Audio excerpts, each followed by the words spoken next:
By the way, I think most of you that in here, you know me, so I don't have to introduce myself, okay? I'm impressed, it's working. Okay, GhostNet countermeasure training. We initiate this training because it seems like a lot of places around the world is impacted severely by this GhostNet issue. So from there, I initiate a training program. We call it the GhostNet countermeasure training. And this is a serious training. This is not to be play around. This is not a recreational training. This is not, okay, it's not going around looking at beautiful fish kind of training. This training is serious, and this training requires skills and experience. Therefore, the skill development part of this training is rigorous and comprehensive. Introduction, the impact, and the application. Let's go to the purpose first. Okay.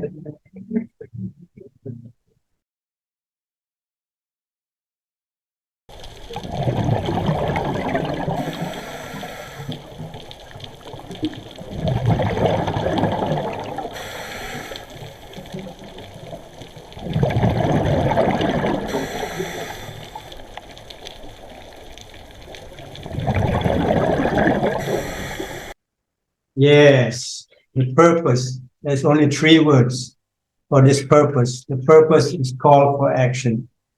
We can no longer sit around waiting, thinking, trying to figure out things, because the situation is dire.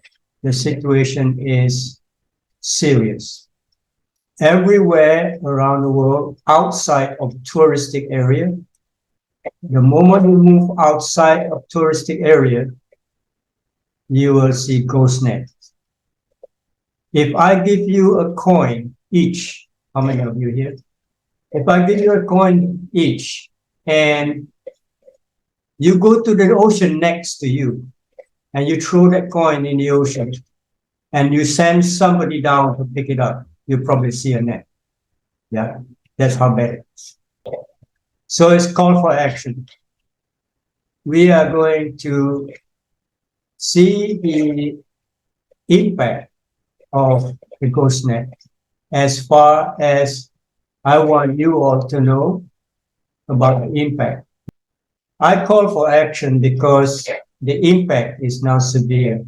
Okay, I recently take on studies on the impact of marine carbon on marine environment. I did not know that what I'm going to stumble on is really, really serious. So let's look at the impact.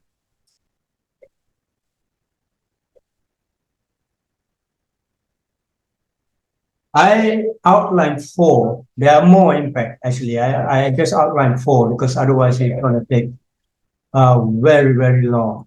I outlined 4 main threats. Let's see the threats. Yeah, I'm checking also if you can see. Yeah, you can't see. Okay, now you can see. In the world, as of today, as of yesterday, that means my research yesterday, there are 4.6 million fishing trawlers worldwide. And 3.5 million of them, about 75% of them, is in Asia, in mainly Southeast Asia. So the problem with this is the loss of nets. We are talking about 3 different kind of nets here. Let's see the 3 different kind of nets.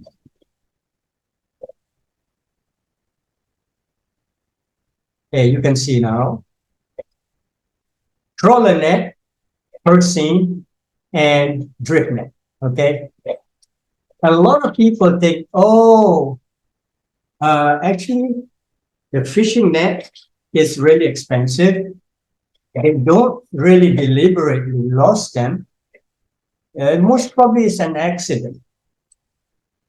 Well, here I am going to tell you otherwise, right? Trawl nets. Where do the nets link to?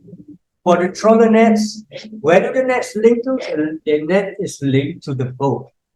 The boat is steered by the captain. The captain has access to the seafloor. He can see the seafloor to his sonar and everything else. Why does he deliberately run over reefs and get stuck, right? So most of the time he get away with it. He break the reef and he get away with it. And then there are times that the reef fight back. The reef is a little bit too big. So he deliberately run his trawl nets into it and gets stuck. Because it's simply because this net, the purse seine and the trawl net, you can research how it looks like. They are both connected to the boat and they are towed by the boat with a steering wheel. And with the steering wheel, which is operated by the captain, and the captain have knowledge of the seafloor terrain because he is constantly monitoring his sonar and his fish finder and everything. With the exception of the drift net. The drift net is steered by the current. So they put the net down and they let the current take the net. And sometimes the current goes in the wrong direction and it gets stuck on the reef. And sometimes they deliberately deploy this drift net by the reef and therefore it gets stuck, right? So the loss of nets, I can say worldwide, whatever reason it is intentional, okay? It is intentional and there's no question about it. You can't say you lost your net by accident, okay? Because you steer net. That's the impact of it. The impact of greed. I'm just defining the impact of greed, okay? So, okay, let's go. So how many nets are there that was stuck on the reef each year? It's between 500,000 to 1,000,000 tons of net each year lost in the sea.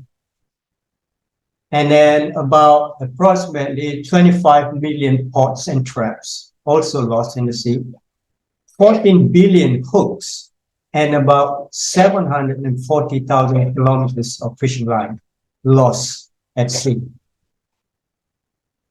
All reefs in Southeast Asia are under threats of overfishing because it's just simply rampant, okay? So let's go back. So what do ghost net do to climate? Okay, here is the part that is serious. Now, I'm going to explain to you what happened, okay? Because trawler nets, they trawl on the bottom trawlers, okay? On the seafloor, on the deep seafloor, the sediment, we call it the sea stock or the carbon stock.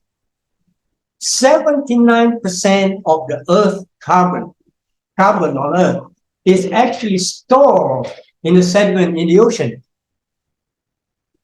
But if a trawler net run over it, it stir the carbon up, and the carbon goes suspended in the water, and it comes to contact with oxygen, it becomes CO2. Basically, these trawl nets, 4.6 million of them, are releasing the carbon back from the ocean floor, okay?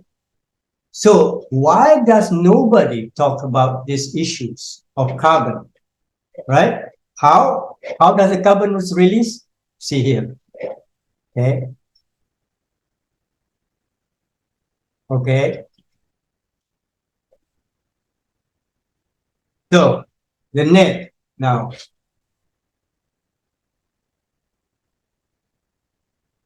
is being pulled forward by the boat. The trawl doors are helping to keep the net open. Another thing the doors do is they actually, in many cases, are designed to be scraping the sediment on the seafloor. And so they're stirring up clouds of sediment. And so those clouds of sediment actually help herd the fish into the back of the net. And then between those doors and the actual net itself, particularly nets that are being used in an area where there might be rocks or large other kinds of structures on the seafloor that you want the net to ride up and over, so it's just not going to get shredded. There can often be big metal. Okay, let's go back up. That's the climate thing. Okay. So by trawling, this 3.5 million of them in Asia, they're trawling on the seafloor, releasing the carbon into CO2. Okay, so there are two things that will happen when CO2 is released into the ocean. Because carbon dioxide and water makes carbonic acid. It turns water acidic, and therefore any reef that is in the vicinity of this release of carbon dioxide will basically weaken. And it causes about 50% loss from 1957 until now. And the biodiversity of reef declined by 63%. Mainly, animals with shells couldn't survive acidification. Okay, so that is the problem. I'm admitting one by one here. Okay. So, ecosystem. Now we talk about ecosystem. We just talked about climate just now. But what about ecosystem? Okay, what does it happen? Bottom trawling also interrupts, I misspelled that one, with nitrification cycle. At the bottom of the sea, okay, say if you are making an aquarium, you put sand on the bottom, and you ask the aquarium, why do they put sand on the bottom of the aquarium? They said, oh, it's a base for bacteria to grow. What does the bacteria do? The bacteria would decompose waste products. They then turn into ammonium. From ammonium, they convert them, another set of bacteria convert them into nitrite. And then another set of bacteria work on the nitrite into nitrate and eventually release as inert nitrogen gas, okay? So the bacteria is on the base in the sediment and everything. Bottom trawling interrupts with this process, okay? So for the ecosystem to sustain, it's very hard if it's constantly being destroyed, basically. Physical damage to reefs, of course, biodiversity loss hinders ecosystem services. What do I mean biodiversity loss hinders ecosystem services? Okay, there are a lot of tiny little fish, tiny little shrimp, tiny little crabs, and everybody living harmoniously in an ecosystem. Everybody has a job to take care of the ecosystem. The crabs probably will pick up some detritus and something. And the little fishes is eating up all the parasites to protect the coral from damage. And they all work together. But if you lose them, majority of them, by taking the bulk of them, just wipe out everything, there is no services to be rendered at all. There's nobody to work on the reef anymore, right? Even if you try to plant corals, the people, the animals who are providing these ecosystem services doesn't exist anymore, okay? Physical damage to reef devastate and weaken 4 reef terrains, meaning that most of the time they dare to draw the net by the reef in the front of the reef where the reef is is mild or not really thick coral reef, they will wipe them out.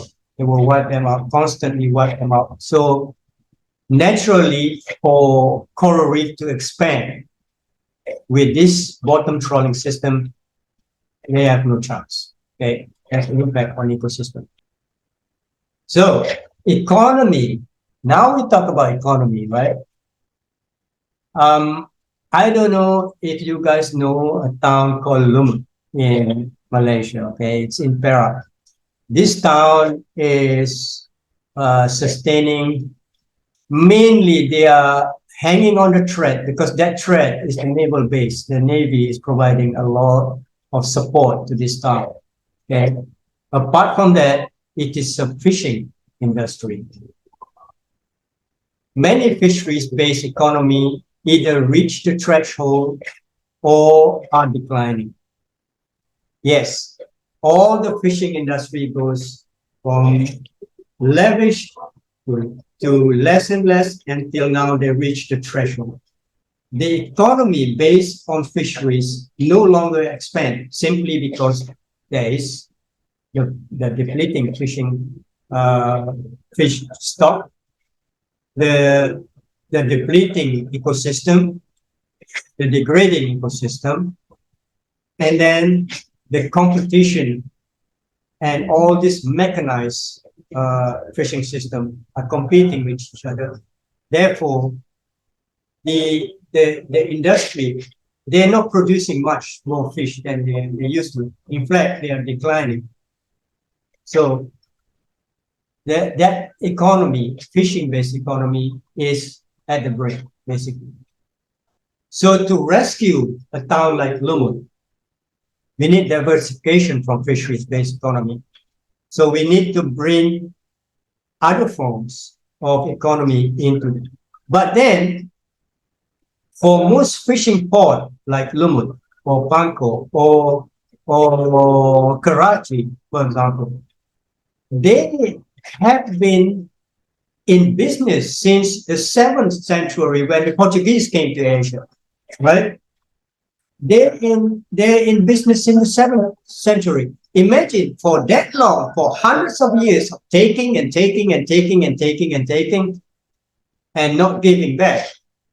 We obviously reach the point of no return, basically, and we need to do something about it. Okay.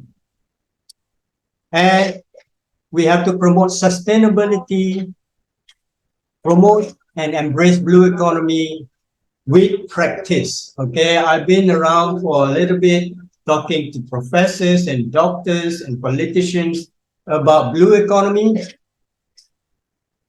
They speak out a lot about blue economy, but they didn't practice it. They keep on pledging, pledging and pledging and pledging, but they did not practice the true blue economy system concepts. Okay, so this has to be changed as well. So that's the impact. Location, we will talk about location later on. So let's go to the main topic of this presentation. Training. Now I have created a training program based on the need. The objective of this training program, let me see. So the objective of this program basically is to instill the knowledge and skill for a diver to be able to conduct ghost net removal safely. There are 3 levels of this training. Level 1, you can conduct a ghost net removal in environments similar to those of your training, and you must do it under supervision. In level 2, you then can do it without supervision and in a more challenging condition. And level 3, we'll talk about level 3 shortly. Course outline. Okay. GhostNet. Countermeasure training level 1. Introduction, basically this level 1, I've already mentioned the objective is to train the person who have never done any GhostNet before and would like to do it safely. And therefore, this training allows that person to be able to do a GhostNet training under supervision and in conditions similar of their training. Prerequisite of this level of training, you have to have a diver certification, of course. I don't care if you are a scuba diver or you are a dive instructor or anything, because when you come to me, I will do a diving evaluation first. Once you have passed the diving evaluation, meaning that you are a certified diver and able to dive properly, you will submit a copy of your diver certification and the last page of the diver logbook. Those with prolonged diving inactivity or those who have not been diving for a long time needs to do a refresher course. You have to submit the Ocean Quest Global and NOAA's. NOAA's is our partner in this Nature and Oceanography Advocate Society. So we have a medical history form, because if you are not medically fit, you are a diver, but you are not medically fit, you can't do this because it's a strenuous activity. Okay. Complete and submit the Ocean Quest Global and NOAA's student registration form. Okay. Once you have done that, then you will be able to join the course. The first course schedule is on October 6th for those who want to do the training. And there will be more of this training worldwide, actually. It's a campaign that I call the Operation Magnet, meaning that it will happen in Pakistan, it will happen in Myanmar, it will happen in Malaysia, it will happen in Thailand, wherever we have GhostNet, we will then schedule. For the first schedule is on 6th to October 7th. Okay.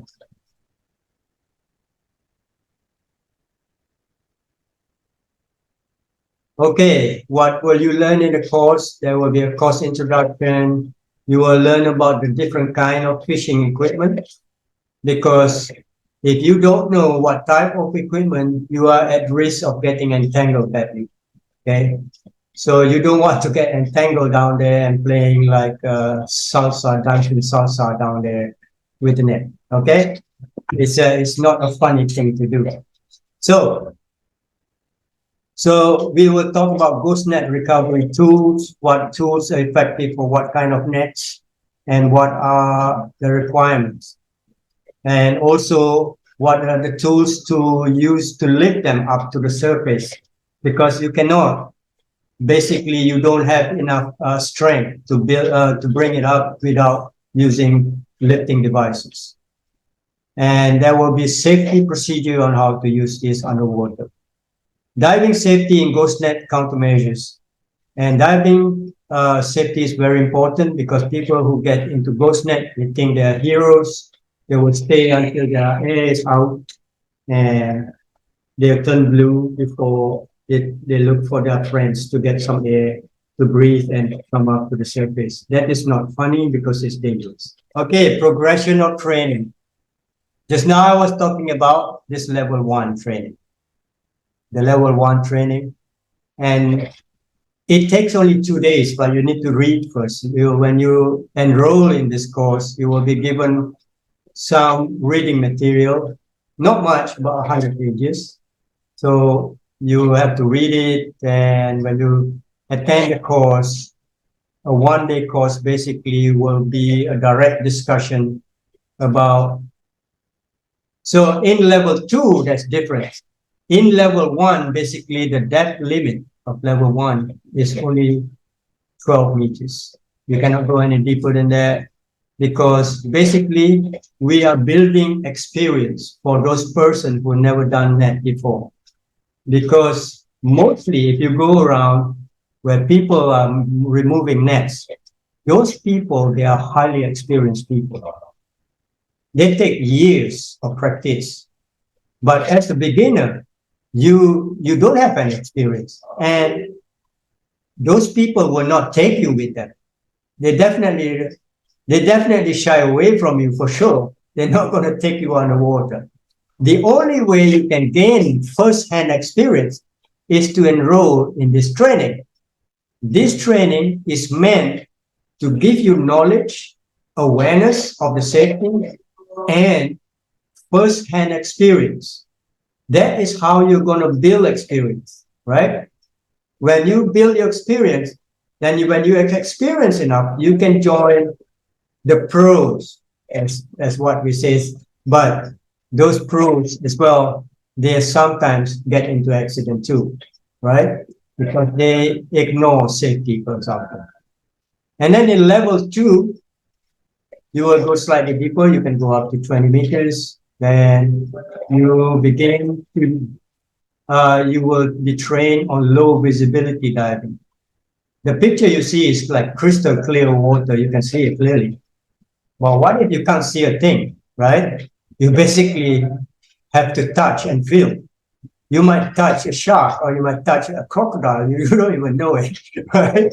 So, uh, but hopefully you can find the net and you can find the end of the net and start to bringing them up.